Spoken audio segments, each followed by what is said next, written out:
Good afternoon, everybody. I hope you are in a good shape.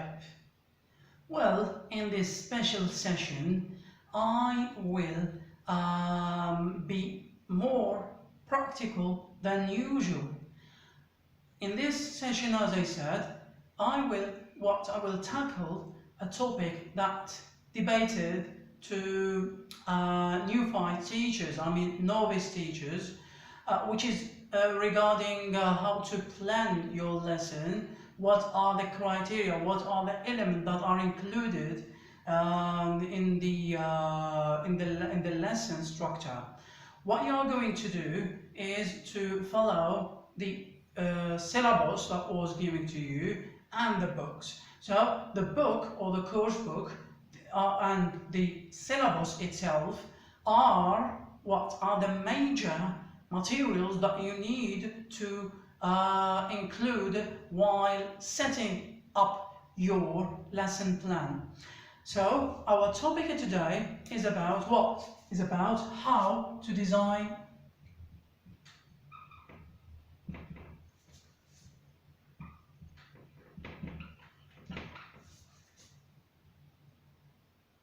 your lesson plan.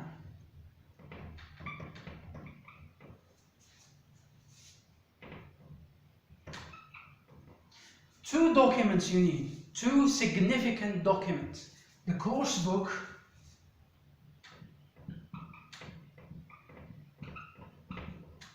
and syllabus.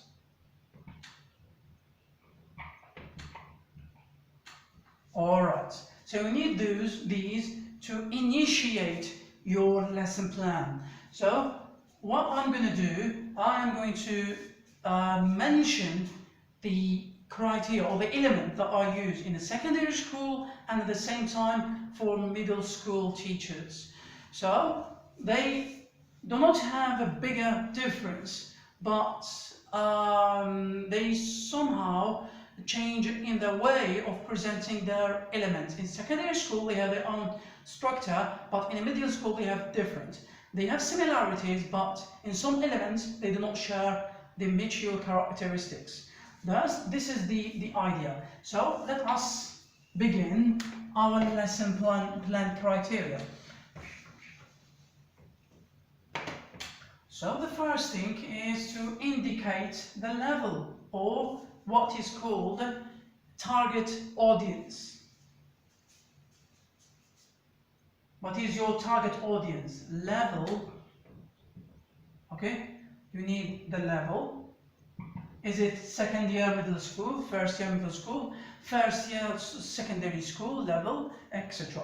You need to identify the target, your target audience.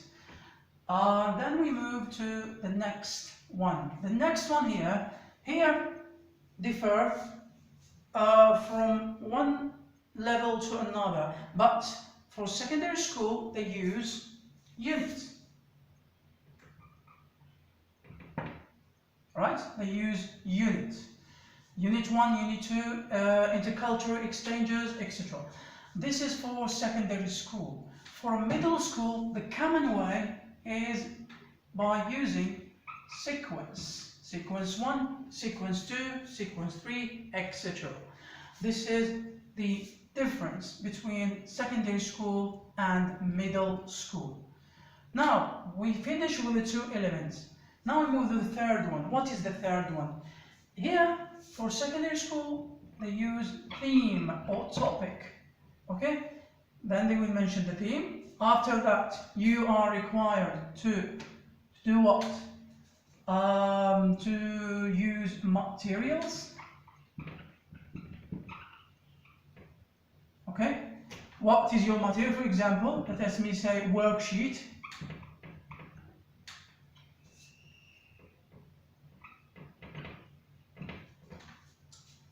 Also, data show.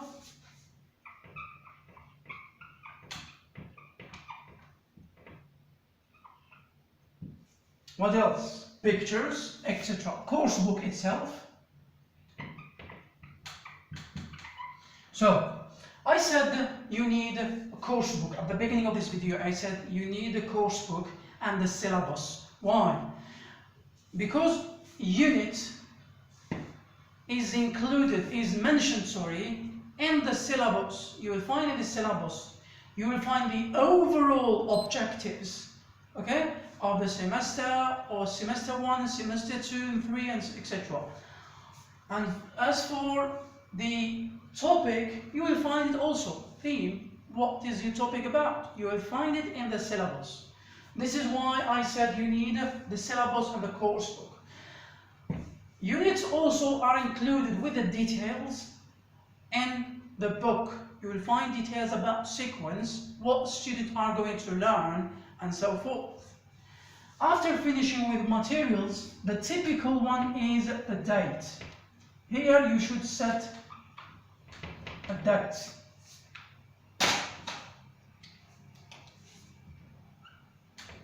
Alright? Alright, so you have to indicate the date. Then the significant one, please give me a moment just to adjust this.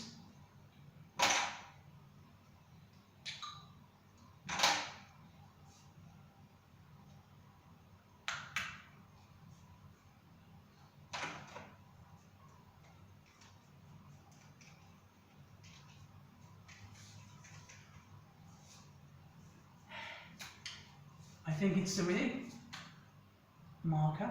So we say learning objective.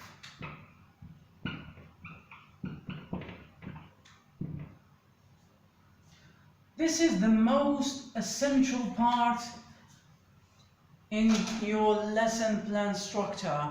Why? Because without learning objectives, you cannot set this, you cannot set the procedures or the skills that you need to focus on.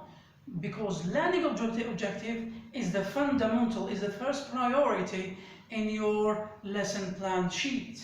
So this is the learning objectives. Then we move to what? Here, the differentiation may differ in a secondary school, between secondary school and the middle school.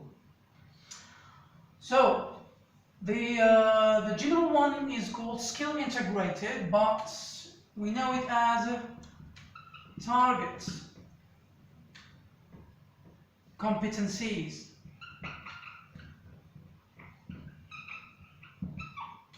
All right. In the target competencies, you are going to define the stages or the skills that you are going to do while presenting your lesson. We have various competencies or skills you need to focus on.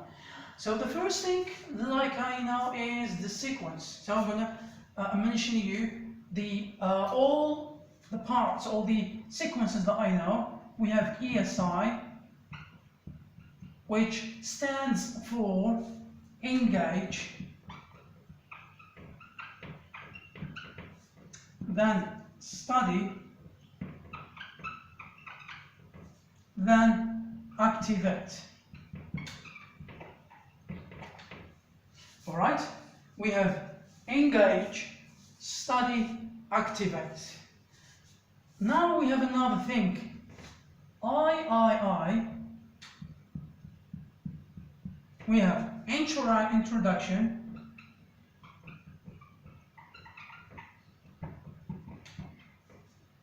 what else? Introduction,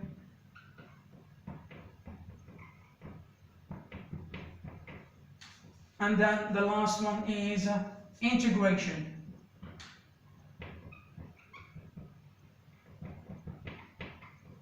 You can write like this: introduction, interaction, integrate, or integrate, produce, practice. This is the common one. You can use, for example, P. So we have, right? P stands for presentation, obviously. The second one, practice, The final one is produce. Alright? So we need to integrate this here. But the common way is, let's say, presentation. Not presentation, but the usual way is integrate,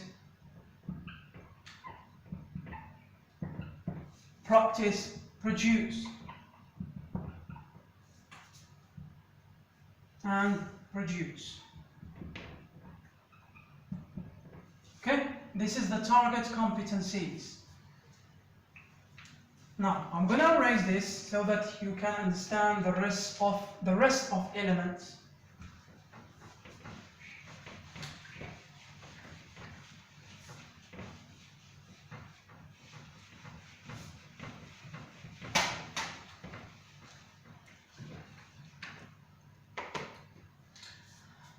So, the second part, we have a target structure.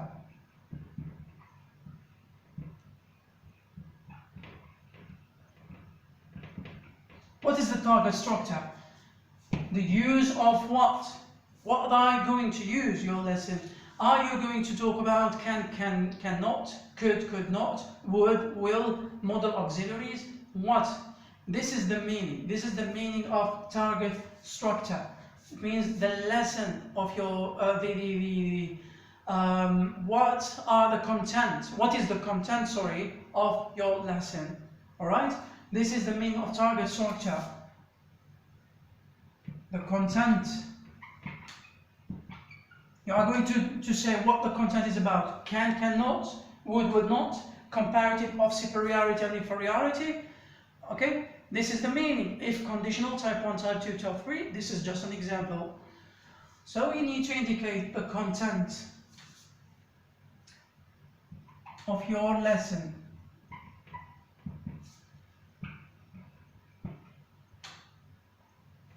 After you finish this, I think I did not miss any elements. We have a level, unit, theme, materials, dates, target structure, and target competencies. I think I did not miss anything, obviously. So, then we move to what? We move to the scheme. The first thing is to indicate the time here, because you are going to set stages for your lesson. Here, the procedures.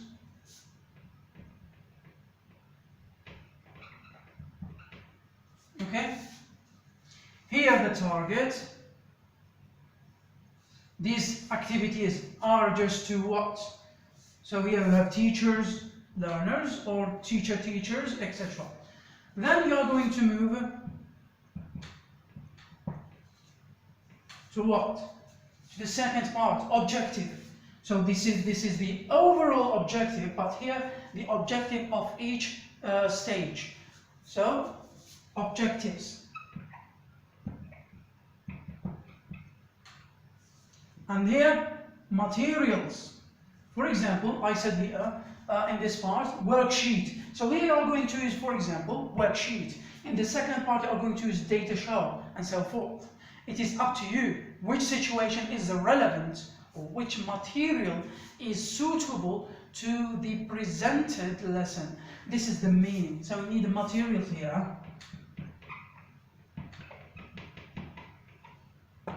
Alright. So procedures, what do we have? We have a warm-up. What is a warm-up? For novice teachers, a warm-up is something that you want to do at the beginning of the lesson.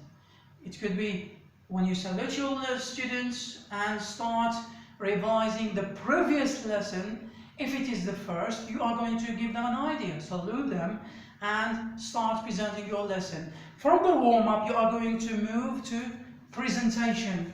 Okay? So I will explain later all the parts. What is the meaning of presentation? It could be via visual aids, like using pictures, etc. That that represent the expected topic. You are going to present your topic by using visual aids, pictures, data show, or anything you want to do. So you show them pictures, and here you indicate what the material you used, and the objectives, why you use it, and here the presentation. After that, you will start practicing. In this part, mostly you are going to present the rule to your student and acknowledge them with the instruction about the lesson. After that, you will give them a task to practice, to prepare. And when you ensure their mutual understanding is being accomplished, here you are going to move to the final stage. What is the final stage? Is produce. What do you mean by produce? Produce is to produce a topic, to produce something, or produce what they have learned previously. So here to ensure the learning outcomes is being fulfilled by your learners. So this is the aim of using a produce stage. So what if we are dealing with listening? What if the lesson is about listening, or speaking, or reading, or writing? Here the situation changes, because you are going to do like this. I'm going to raise so they can understand.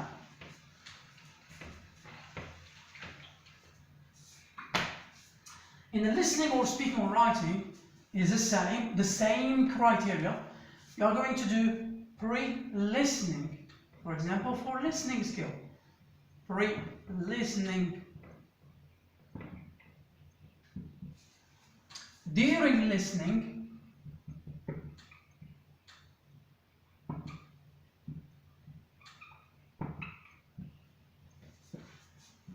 post-listening.